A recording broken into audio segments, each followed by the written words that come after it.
Hello everyone, स्वागत है आप सभी का आपके अपने YouTube channel life of commerce पर।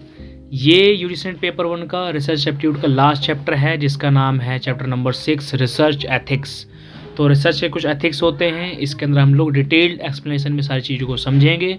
इससे पहले अगर आपने अभी तक इसके जो पिछले चैप्टर हैं अभी तक आपने नहीं देखे तो आप प्लेलिस्ट में जाकर देख सकते हैं। मैं प्लेलिस्ट का लिंक आपको डिस्क्रिप्शन में दे दूँगा, ठीक है जी। इसमें हम लोगों ने प्रॉपर तरीके से हर एक चैप्टर को, मैं ये मानता हूँ मैंने अपना 100% दिया है और हर चीज़ को प्रॉपर तरीके से हिंदी इंग्लिश में विद एग्जाम्पल के साथ सारी चीज़ समझाई है, क्योंकि आपका कॉन्सेप्ट क्लियर होना चाहिए यूजीसी नेट एग्जाम के लिए। क्योंकि PYQ से काम नहीं चलेगा। अब आज के डेट PYQs रिपीट ही बहुत कम होते हैं, और होते भी है तो इक्के दुक्के हैं। बाकी आपको कॉन्सेप्ट की सारी चीज़ें आनी चाहिए, क्योंकि ऐसे बहुत सारे क्वेश्चन हैं जो आपको देखते हुए सर ये तो मैंने पहली बार देखा ही है एग्जाम में, मैंने पढ़ाई नहीं है, तो इसलिए हमारा कॉन्सेप्ट पहले से क्लियर होना चाहिए। ओके जी, तो आप प्रॉपर देख सकते हो। अगर अभी तक आपने चैनल को सब्सक्राइब नहीं किया, चैनल को सब्सक्राइब कर लें, अपने दोस्तों के साथ शेयर कर दें और बेल आइकन को दबा दें। इसमें आपको यूजीसी नेट के सारे टॉपिक आपको मिलेंगे जो हम कवर करवाएंगे प्रॉपर, और साथ साथ में आपको यूजीसी नेट की अपडेट ही मिलती रहेगी। Okay, so without time wasting now we start the topic.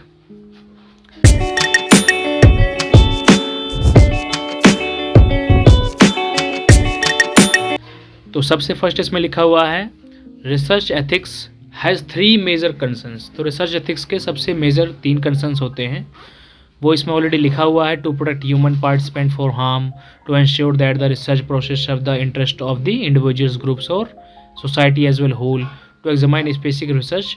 आप इसके इंग्लिश साथ में पढ़ते जाओ हमेशा के लिए, मैं जो बोल रहा हूँ इस लाइन को, ठीक है जी। मैं इसकी हिंदी में आप प्रॉपर सारी चीज़ समझाता हूँ। यानी शोध नैतिकता के 3 प्रमुख पहलू होते हैं। फर्स्ट है मानव प्रतिभागियों की सुरक्षा, यानी शोध में भाग लेने वाले व्यक्तियों को किसी भी तरह के नुकसान से बचाना। फॉर एग्जाम्पल, अगर कोई शोध मानवीय परीक्षण पर आधारित है तो यह सुनिश्चित करना कि प्रतिभागियों को शारीरिक या मानसिक नुकसान ना हो। और सेकंड क्या है, शोध का समाज या व्यक्तियों के हित में होना, यानी शोध का उद्देश्य समाज या समूह के भले के लिए होना चाहिए, ना कि सिर्फ व्यक्तिगत लाभ के लिए, ठीक है जी। पर्सनल का कोई मैटर नहीं है प्रॉफिट का। फॉर एग्जाम्पल, एक मेडिकल शोध जो लोगों की स्वास्थ्य समस्याओं को हल करने में मदद करता है, ना कि किसी कंपनी के फायदे के लिए, ठीक है। और थर्ड पे है नैतिक मूल्यांकन। शोध की गतिविधियों को यह सुनिश्चित करने के लिए जांचना कि वे जोखिम प्रबंधन, गोपनीयता की सुरक्षा और सूचित सहमति का पालन करते हैं। फॉर एग्जाम्पल, अगर शोध में किसी व्यक्ति से जानकारी ली जाती है तो उस व्यक्ति को यह स्पष्ट रूप से बताया जाना चाहिए कि उसकी जानकारी का उपयोग कैसे किया जाएगा और उसकी सहमति भी ली जानी चाहिए। इन 3 पहलुओं का पालन करना शोध में नैतिकता सुनिश्चित करने के लिए बहुत जरूरी है, ठीक है जी। तो ये तो हमने कंप्लीट कर लिया। सॉरी, अब देखते हैं हम लोग अगला। Research ethics are based on the 3 fundamental principle. अब इसके फंडामेंटल जो प्रिंसिपल है देख लेते हैं, जो मौलिक प्रिंसिपल हैं इसके। तो सबसे फर्स्ट तो है रिस्पेक्ट फॉर पर्सन्स, और इसमें सेकंड दे रखा है बेनिफिशेंस, और थर्ड पे है जस्टिस। तो उसको हम लोग 1 बाय 1 करके सभी को डिस्कस करेंगे विद एग्जाम्पल के साथ में। आपको सारी चीज़ आई होप सबको समझ में आ रही होंगी, तो समझते रहिए साथ साथ में। अगर जो चीज़ आपको समझ में ना आए तो आप कमेंट सेक्शन में लिख सकते हो, मैं आपको सारी चीज़ प्रॉपर दोबारा से बता दूंगा, ठीक है, जिसमें कोई वो नहीं है। तो नैतिक शोध नैतिकता के 3 प्रमुख सिद्धांतों पर आधारित होती है। जैसे फैलता है व्यक्तियों का सम्मान, सबसे फर्स्ट पे है स्वतंत्रता का सम्मान। शोधकर्ताओं को यह सुनिश्चित करना चाहिए कि लोग अपनी स्वेच्छा से और पूरी जानकारी के साथ निर्णय लें कि वे शोध में भाग लेना चाहते हैं या नहीं। फॉर एग्जाम्पल, यदि कोई व्यक्ति एक दवा परीक्षण में भाग लेता है तो उसे पूरी जानकारी दी जानी चाहिए कि यह परीक्षण उसके लिए कैसे फ़ायदेमंद या हानिकारक हो सकता है। और सेकंड पे है, इसी के सेकंड है वैसे ही, कमज़ोर स्वतंत्रता वालों की सुरक्षा। ऐसे लोग जिनकी स्वायत्तता कम है, जैसे बच्चे या बीमार लोग, उनका विशेष ध्यान रखा जाना चाहिए और केवल विशेष परिस्थितियों में ही उन्हें शोध में शामिल किया जाना चाहिए। फॉर एग्जाम्पल, छोटे बच्चों को किसी दवा परीक्षण में शामिल करते समय उनके माता पिता की सहमति ली जाती है। अब है सबसे दूसरा, इसने कल्याण, जिसे बोलते हैं हम लोग बेनिफिशेंस। इसमें फर्स्ट है कोई नुकसान नहीं होना चाहिए। शोध का उद्देश्य कभी भी किसी को हानि पहुंचाना नहीं होना चाहिए। फॉर एग्जाम्पल, एक शोध में यह सुनिश्चित करना कि किसी व्यक्ति को मानसिक या शारीरिक नुकसान ना हो। और इसी के दूसरा है लाभ को अधिकतम और जोखिम को न्यूनतम करना।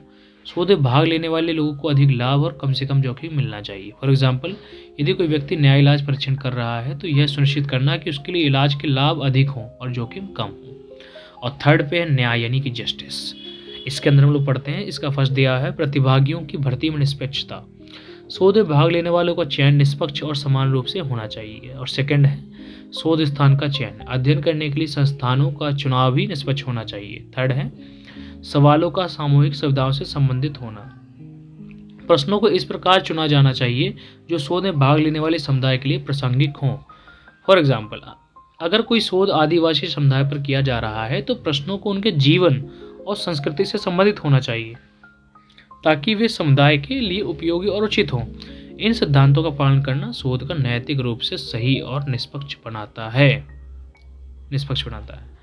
अब इसमें एक और हेडिंग दी हुई है, ethical issues pertaining to the research process. तो रिसर्च प्रोसेस में थोड़े से कुछ एथिकल इशू भी हैं, इसको भी देख लेते हैं हम लोग। तो फर्स्ट पे बायस दिया हुआ है, सेकंड पे है इनअप्रोप्रिएट रिसर्च मेथोडोलॉजी, और थर्ड है फाल्सिफिकेशन और फैब्रिकेशन, इनकरेक्ट रिपोर्टिंग और ऑथरशिप इम्प्रोप्राइटी, सेवन्थ पे डुप्लीकेसी, एट्थ पे पार्शियल पब्लिकेशन, नाइन्थ पे peer review impropriety, plagiarism, compromising reliability and validity of research.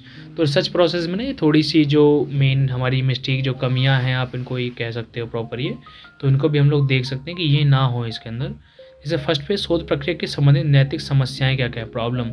तो सबसे फर्स्ट पे पक्षपाती या असंतुलित तथ्यों की प्रस्तुति। शोध में तथ्यों को पक्षपाती रूप से प्रस्तुत करना वस्तुनिष्ठता को नुकसान पहुंचाता है। फॉर एग्जाम्पल, किसी राजनीतिक शोध में केवल एक पार्टी के लाभकारी तथ्यों को दिखाना, दूसरे पक्ष के तथ्यों को छिपाना। बिल्कुल गलत शोध पद्धति या पक्षपाती नमूना, गलत तरीका अपनाना या पक्षपाती नमूना उपयोग करना परिणामों को विकृत करता है। एग्जाम्पल के लिए किसी विशेष क्षेत्र के केवल कुछ ही लोगों से सर्वे करना जिससे निष्कर्ष सही नहीं आ पाते। थर्ड पे झूठी जानकारी या गलत परिणाम, शोध प्रक्रिया उपकरण डेटा या निष्कर्ष का गलत या झूठा प्रतिनिधित्व करना। उदाहरण के लिए किसी परीक्षण के परिणामों को बदलकर प्रस्तुत करना ताकि वे सही दिखे। ठीक है, तो ये कमियां हैं, प्रॉब्लम्स हैं जो शोध प्रोसेस में रहती है, रिसर्च प्रोसेस के अंदर। फोर्थ पे कृत्रिम डाटा बनाना, बिना किसी वास्तविक परीक्षण या सर्वेक्षण में नकली डाटा तैयार करना। फॉर एग्जाम्पल, एक शोधकर्ता बिना परीक्षण किए निष्कर्षों के लिए डाटा तैयार करना। फिफ्थ पे है गलत रिपोर्टिंग या परिणामों में हेराफेर, शोध के परिणामों को गलत तरीके से प्रस्तुत करना या उनमें हेरफेर करना। अध्ययन, जैसे उदाहरण के लिए अध्ययन के परिणामों को अपने फायदे के लिए बदल देना। सिक्स्थ पे है लेखन के अधिकार का गलत उपयोग, इन लेखकों का गलत तरीके से चयन करना और बिना सहमति के किसी का नाम जोड़ना। फॉर एग्जाम्पल, एक शोध पत्र पर अन्य लेखकों का नाम जोड़ना जिन्होंने काम में कोई योगदान नहीं दिया। और सेवन्थ पे डुप्लीकेसी, एक ही शोध को एक से अधिक जर्नल्स में जमा करना, एक ही रिसर्च लेकिन उसको कई जर्नल्स में जमा कर दिया है। उदाहरण के लिए एक ही शोध रिपोर्ट को 2 अलग अलग जर्नल्स में प्रकाशित करने के लिए भेजना। एट्थ में आंशिक प्रकाशन, एक ही शोध के विभिन्न हिस्सों को अलग अलग जर्नल्स में प्रकाशित करना। उदाहरण के लिए शोध का पहला भाग एक जर्नल में, दूसरा भाग किसी अन्य जर्नल में प्रकाशित करना। और नाइन्थ पे है पीयर रिव्यू में गलतियाँ, यानी कि जब पीयर रिव्यू पता है ना आपको, जब रिसर्च पूरे होने के बाद उसको ना हम लोग विश्लेषण के लिए भेजते हैं, उसे बोलते हैं पीयर रिव्यू। समीक्षकों और लेखकों की पहचान में उजागर करना जिससे गोपनीयता और बौद्धिक संपत्ति की रक्षा प्रभावित होती है। उदाहरण के लिए पीयर रिव्यू के दौरान समीक्षक का नाम लेखक को बताना जिससे निष्पक्षता पर असर पड़े। अब है 10th पे प्लेजियरिज्म यानी स्मृति चोरी, किसी अन्य के विचारों, सामग्री या उत्पादों को अपनी तरह प्रस्तुत करना। ठीक है जी, उदाहरण के लिए किसी किताब इंटरनेट की सामग्री की नकल करना और उसे अपना काम बताना। ओके, ये भी नहीं होना चाहिए रिसर्च के अंदर। 11th पे शोध की विश्वसनीयता और वैधता को समझौता, यदि मापने वाले उपकरण सही नहीं है तो शोध के परिणामों की विश्वसनीयता और वैधता पर असर पड़ता है। बिल्कुल पड़ता है जी। उदाहरण के लिए एक उपकरण जो असंगत रूप से मापता है, इसका उपयोग कर शोध परिणामों को गलत घोषित करना। ये समस्याएं शोध के नैतिक मानकों के उल्लंघन को दर्शाती हैं और इन्हें दूर करना शोध प्रक्रिया की सटीकता और विश्वसनीयता के लिए बहुत जरूरी है। अब है इसमें एक और heading, measures to ensure ethical research. ये हम लोग रिसर्च के एथिक्स पढ़ रहे हैं, ठीक है जी, तो ये सारी चीज़ इसमें आएंगी। तो मेजर्स इसमें देख लेते हैं हम लोग। इसमें आपके कितने रखे तरीके, 5, 6, 7, 8, 9, 10, इनको हम लोग 1 बाय 1 करके समझेंगे। ठीक है जी, प्रॉपर। साथ में आप इसे पढ़ सकते हो, वीडियो को थोड़ा सा रोक कर भी सारी चीज़ें पढ़ सकते हो आप इंग्लिश की। हिंदी में इसे हम बोलते हैं नैतिक शोध सुनिश्चित करने के उपाय क्या क्या हैं। तो फर्स्ट है पेशेवर आचार संहिता का पालन, यानी कि पेशेवर मानकों को बनाए रखने और जिम्मेदार होने के लिए आचार संहिता का पालन करना। फॉर एग्जाम्पल, एक शोधकर्ता अपनी खोजों को ईमानदारी से प्रस्तुत करता है और गलत जानकारी से बचता है। दूसरा है राज्य और केंद्रीय सरकार नियमों का पालन। शोध में भाग लेने वालों के अधिकारों की सुरक्षा और समाज की भलाई के लिए सरकारी नियम का पालन करना। फॉर एग्जाम्पल, सरकार द्वारा निर्धारित सुरक्षा नियमों के तहत मानव परीक्षण किए जाते हैं। थर्ड पे, सूचित सहमति और स्वेच्छा से भागीदारी। शोध में भाग लेने से पहले प्रतिभागियों से पूरी जानकारी प्राप्त करना और उनकी स्वीकृति लेना। फॉर एग्जाम्पल, शोधकर्ता प्रतिभागियों को यह स्पष्ट रूप से बताते हैं कि शोध से उन्हें क्या लाभ या जोखिम हो सकते हैं और फिर उनकी सहमति लेते हैं। फोर्थ पे, जोखिम से सहमत प्रतिभागियों का चयन। शोध में शामिल होने के लिए केवल उन्हीं लोगों का चयन करना जो जोखिम सहन कर सकते हैं। एग्जाम्पल के लिए, एक दवा परीक्षण में शामिल होने के लिए केवल स्वस्थ वयस्कों को चुना जाता है। और फिफ्थ पे है पायलट अध्ययन करना, यानी कि संभावित हानि से बचने के लिए छोटे पैमाने पर परीक्षण करना। उदाहरण के लिए, किसी दवा के परीक्षण को बड़े पैमाने शुरू करने से पहले छोटे समूह पर परीक्षण किया जाता है। सिक्स्थ पे है संरक्षित शोध डिजाइन तैयार करना, जोखिम के प्रकार, गंभीरता और अवधि का अनुमान लगाने के लिए एक सुरक्षित शोध योजना बनाना। उदाहरण के लिए, शोधकर्ता यह सुनिश्चित करते हैं कि परीक्षा के दौरान प्रतिभागियों को कम से कम जोखिम हो। और सेवंथ पे है शोध प्रस्ताव की बाहरी समीक्षा करवाना। जोखिम को कम से कम करने के लिए शोध प्रस्ताव की बाहरी विशेषज्ञ से समीक्षा करवाना। उदाहरण के लिए, किसी विवादास्पद शोध का प्रस्ताव अन्य विशेषज्ञों से समीक्षा करवाने के लिए भेजा जाता है।